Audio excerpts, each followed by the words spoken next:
Good morning, everyone. Welcome to another installment of Open Book Broadcast, where we talk about anything and everything publishing and writing, and we are an open book about it. I'm your host, Allie, with the Right Place, Right Time, my virtual boutique of ghostwriting and book coaching services for badass and brilliant people who are ready to brave the blank page and tell their stories of hope, grit, and triumph. I like to say that I'm a writer, writing guide, and ghostwriter girlfriend, all rolled into one. Today, we are talking about 10 things that I learned from writing my book. Now, why am I even going here? Why does this matter to you, what I learned? Here's the thing. Most people think about all of the extrinsic value of writing a book. They think about who they're going to reach. They think about how they're going to publish. They think about how they're going to get the return on their investment, right? They think about how they're going to make sales. And the thing is, there is so much more to be gained from writing a book, your life story, if you're doing memoir, than just all of the stuff that has to do with external reward. I find that when we come into book projects only focused on the external rewards or the extrinsic value of the project, it can be hard to continue to stay motivated. But when we have intrinsic awards, and we know that no matter what happens to the book on the outside, no matter how many sales, no matter how many readers, no matter how many awards, if we truly believe in what we are doing, in what we are saying, in what we are writing, then all of that other stuff is bonus. All of the extrinsic benefit or advantage of writing a book becomes the cherry on top, if you will. And I think that when we're in the writing process, the other thing that happens is we get tripped up in the writing process by worrying too early on about everything that's happening outside of us. Now, that's not to say that you shouldn't know who your reader is or how you want to market or what your eventual goal is with the book. You definitely want to be considering those things from the very beginning. However, a lot of people put a lot of energy and focus and attention into those things before they've even drafted a single word. And the first draft, the blank page, and this is your time. It's nobody else's time at this point. This is for you. So when we're writing and we're working on that first draft, this is the moment where we get to be really intimate with the work. We get to only write it for ourselves. We get to feel all of the things that it's doing for us in the process of writing it.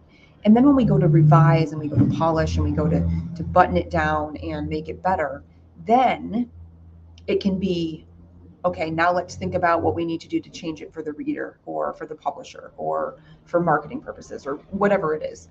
But in the beginning, let's focus the manuscript on that internal desire, on those internal feelings and needs of what we're doing. And when it comes to memoir, there's so much value to be gained in writing your own story, okay?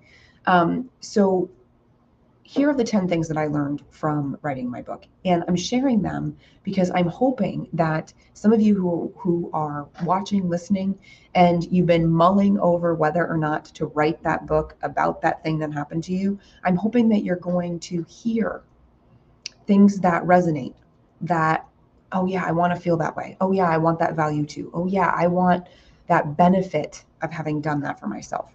So the very first thing that I would say is that in writing my own book, in writing my memoir, Dear Universe, I Get It Now, Letters on the Art and Journey of Being Brave and Being Me. And I'm going to go ahead and put that in the comments for everybody, in addition to where it's available for purchase. But the very first thing was how empowering and healing it was to have taken the time to honor my own story. And not in conversation with somebody else who's asking me about that main life event or whatever, but to sit there and to be in the space with it, to all of a sudden see how different moments and experiences in life connect, how they've created me, how I've become this person that I am in this moment as a result of the things that I've been through, right? And in getting it onto the page, in writing it all out, in giving it life somewhere that's not inside my head or my heart, right? It was like letting go of a huge weight. There was a release involved. So that's one piece, one benefit, one value that I got from writing it for myself. The other thing that writing a book will do is it will strengthen your ability to write, right? Writing is a practice. Writing is something that can be improved upon with more time spent, right? So for those of us who are like, well, I'm a terrible writer, or I don't write as well now as I did then, okay, but by the time you're done writing a book, you're going to be a good writer. You're going to be a better writer than when you started, because you are going to be working that thing over and over and over again from first draft through umpteenth, draft. Okay. So you're gonna increase your command and your confidence of how you write and how you convey. The third thing that I learned was how terrifying but invigorating it is to put yourself out on the page. I mean, talk about standing in true bravery and authenticity when you are putting your whole story out there. To me, it's like the equivalent of standing naked on a stage in front of, hundreds of people, because you're bearing it all. You're sharing the good and the bad, and not just of others, but of yourself, right? Because we are imperfect beings. So when you're writing memoir, you're not just talking about all of the things that you did right. You're talking a lot of the time about some of the things that you did wrong, or some of the things that other people did to you that were wrong. But there is a freeing and liberation kind of sense, like of putting your story out into the world. The other thing that was interesting was that a lot of the fears that I had about writing my book never actually came to be. I had tons of fears of people being upset with me, of losing people in relationship, like friendships, family members, because they were upset about something that I shared or the way that I conveyed them in a particular story or anecdote, right? I feared that people would hate it. I feared that it wouldn't get good reviews. And really, at the end of the day, people have loved this book. The book is nearly 2 years old this November, and I've only had one kind of mediocre reader review on Goodreads. Otherwise, people have really, really, really loved and saw some part of themselves or some part of their life in this book. They've been spoken to through this work, right? So I spent so much time fearing, people not liking it or fearing what was going to happen on their side, that I didn't create any space for there to be a lot of love for this book. And so wasn't I surprised when the book came out and all of a sudden it was getting such positive response, because I had spent a lot of time being in fear energy rather than celebration energy. Along with that, right, I also recognize in hindsight, like looking back, how much time I spent worrying about what might happen and not imagining what could happen. I didn't think about the fact that after I had the book out there, that I might be on podcasts and be able to talk about the book, or that I'd be able to send the book to clients as a gift, or that people would reach out to me in direct message and say, I picked up your book and it spoke to me in X, Y, or Z ways. I was really zeroed in on write the book, hope it's not crappy. And this is me as a person who's written my whole life, who has a master's in writing, has an undergrad degree in writing, and I was still worried about it being crappy. And I was so terrified that it was going to be a bad product on the other side of things. I couldn't even imagine what it was going to do for me afterwards, or what it was going to do for other people afterwards. So a lot of the stuff that stops us from moving forward is stuff that actually doesn't end up coming to fruition on the other side. Our anxiety or our fear or our doubt prevents us from actually going after writing the book, when really a lot of those might be unwarranted. We don't know what the future holds, but we will certainly have a more likely a future that we are anxious over if we stay in that energy. It's like self-fulfilling prophecy. Other thing that I recognized is that now that I've gotten one book done, I am so not afraid to go after the next one. Because now I know so much more that I didn't know the first time. right? Like the first will always be learning experience, kind of like when you have your first child. You don't know, you don't have a clue, right, about parenting. Like you're nervous about bathing them, and you're nervous about fixing the bottle the right way, and you're nervous about, getting the car seat installed and all those things. And then by the time the second one comes around, right? So I'm told, it feels a lot different than the first one because you don't have as many worries or fears. You've already done it. And then by the time the third, they tell me it's like, whatever, you're not even paying attention. So now that I've done it once, I'm so much more inclined to do it again. And I'm working on my second and my third kind of simultaneously. And, I feel so much more joy in working on these next books because I'm not as fearful and worried as the first one. So you also gain momentum in getting your first book out there. You gain momentum because of the fact that you're not bogged down in the energy of like writing that first one and what that means, like having such high expectations of yourself and raising the stakes on yourself when it doesn't need to be like that. I am more of an expert in supporting others in my business now that I've done this for myself, right? I had always known about publishing because of my degrees, because of my affiliation with writing organizations, because of the fact that I go and I read and I study and I take webinars and I continue to learn. But there's something different between knowing information and actually doing something. So there's a lot of learning that happens in writing a book. That then allows you to, again, not fear doing it again, but maybe support somebody else that you know in your life who is thinking about it, right? You can kind of sort of be a guide for them. For me, I really love being an expert in this space so that when my clients come to me, like I can talk about my experience doing it this way for my book, doing it that way for this other person's book. And the more publishing experiences that I have, the more of an expert I become. So, that was really important. It was also a really beautiful benefit of writing this book, right? It had this kind of return on investment towards the business in that way, even if we often think that our return is going to be direct book sales, right? The return is not quite so linear. And I actually dive into that a little bit with a guest on one of the other open book broadcast episodes. The other thing that I learned in this process was that if you dream it, you actually can do it. I mean, I've been thinking about writing a book since I was 5, and I was 35 when the book came out. So, if you've been sitting on this dream for years, decades, an entire lifetime, please don't wait any longer. It is possible. There are tons of resources out there and people. I guess people as a resource, but there are a ton of resources out there to help you go from blank page to published book. It is possible, all right? And you don't have to have a master's degree in writing. You don't have to know everything there is to know about publishing when you get started. You need to be called to do this, motivated and committed to doing it, and wanting to do it well. You can learn the rest. But if your mindset and your commitment are there and they're locked in, then you're already off to a great start, because writing is really about being committed to doing it and motivated to doing it and having a really strong why as to why you want to do this. But you can, if you can dream it, you can do it. Now, the last kind of big one for me in writing this book, part of my own purpose in writing Dear Universe was I wanted to empower women to tell their stories. And I was hoping to do that by reading my own, by watching me go for it, by seeing my own trials and tribulations, my own journey.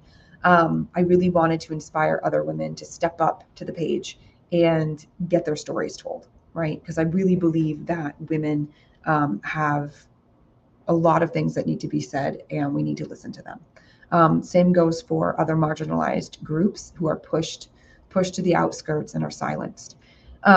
So I wanted to kind of create a little bit of traction in what I see as being a way forward in the world, which is to really be more honest about our journeys and to share those with one another, and in creating more community around those stories, hopefully changing communities as a result. But I was so focused on impacting others. Remember, I started this whole episode, right, talking about the extrinsic value of writing a book. I failed to notice, and I did forget, that there was a little person at home that would be watching what I was doing and gaining something from it. And that was my son. My son was the same age that I was when I first realized that I wanted to grow up to write books. So when he came home one day and saw the proof copy, the very first copy that I got from the printer to review, his eyes lit up and he was like, "Mommy, what is this?" And I said, "Well, that's my book. I wrote a book. Remember I told you that this is what I've been working on?" And he was like, "This is yours?" The pride in this little boy's face was so precious. It was like looking at my younger self all these years later and going, "You're right, I did it. And you can do it too." And then from there, we got into this hilarious argument. He ended up throwing a temper tantrum. It was really quite comical because he wanted to print his own book and he wanted to do it right then. It was like he thought that I had some sort of 3D printer in the back room where we could just whip up a story and like print it out and have it come out like, looking like a 3-dimensional published book like I had on my desk. And when I told him that that's not how it worked, he lost his mind. But he recognized something really cool about mommy having a book, about mommy writing a book. And all of a sudden, his pride and his joy kind of surpassed the original vision of this book, which was to empower the reader. I felt like I had actually done more in empowering him than I could ever ask for, because I wasn't a kid that was necessarily told that I would grow up and write books. At some point, like, it stopped being cute and it started to be something that seemed impractical. And that really held me back a really long time. But for him at 5 to see his mom do it creates a pathway for him to know that it's possible for him. So believe me when I say, you will put time and money and energy into writing your book. And maybe some of those things, the time, the energy, or money, are your barriers. You might doubt how much you can get on return for book sales. That doesn't mean it's not worthy of doing. It doesn't matter if you're not skilled at writing. It doesn't matter if you've got a super busy schedule. There are ways to go about this that make it possible for you. If you're looking to do it and you're committed to doing it and you're called to do it, it's about making a realistic plan for you to get it done. Realistic to you, not realistic to formulas and all these other things that's out there for everybody, that are promised, but realistic to you. What I want you to take away from today's broadcast is that there are so many things, so many valuable things, so many gifts for you to receive in writing your book and telling your story that I don't want you to hold back anymore. I want you to figure out what is the one thing that you can do to take a step forward towards the blank page and actually write the book that you've been thinking about.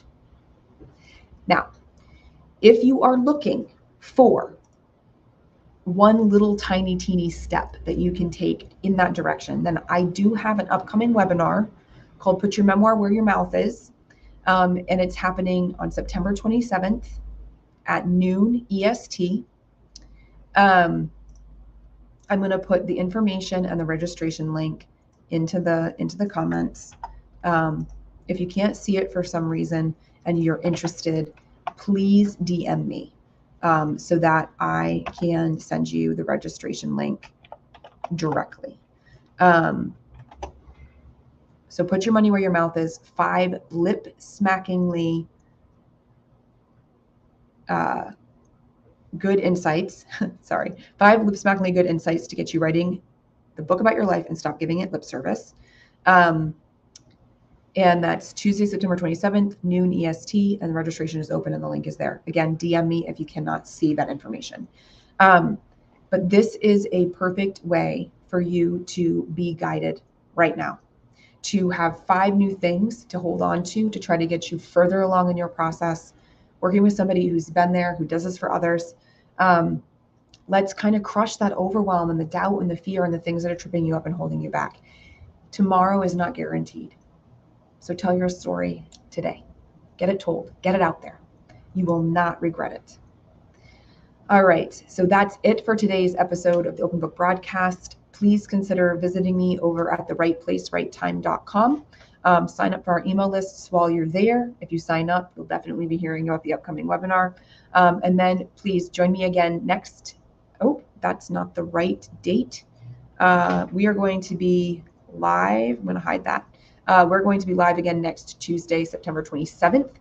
with a guest to talk about writing coaching and writing community. So I hope that you'll join me then. Bye for now.